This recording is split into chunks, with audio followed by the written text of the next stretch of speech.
pagka hawakan ka at i-twist mo siya ng ganon, so posible kang susuntukin. So suntok yan. Yun ang ano mo, hindi mo siyang dipinsa, no? So pag i-ganon mo lang siya, mabadbad yan. Kailangan mo siyang i-lock. Yan. Yan. Yan ang resulta niyan dahil sa sakit. Pikpik ka lang pre pag medyo sakit na. Okay. Yan. Ulit para makita nyo. Dito sa lapit sa camera. Yan, pag hawak ha. Marami namang teknik eh. Pero yung content lang natin, sundin natin yung sa handcraft. Paano siya i-paralyze yung joint. So marami naman kasi pagkahawak, pag umawak ka ganyan.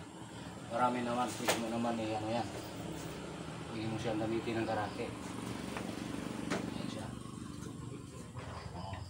So, yan, pag hawak niya, martial art, pwede mo siyang magamit, no? Safety. Pero ngayon, pakita ko sa inyo kung paano mag-handcraft.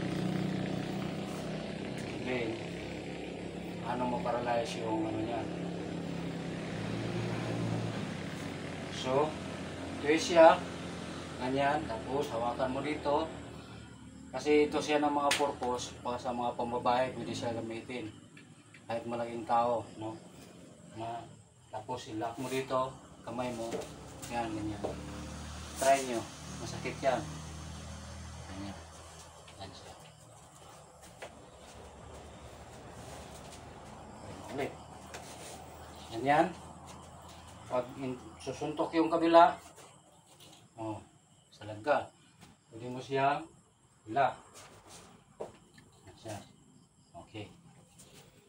Ito naman sa kabila.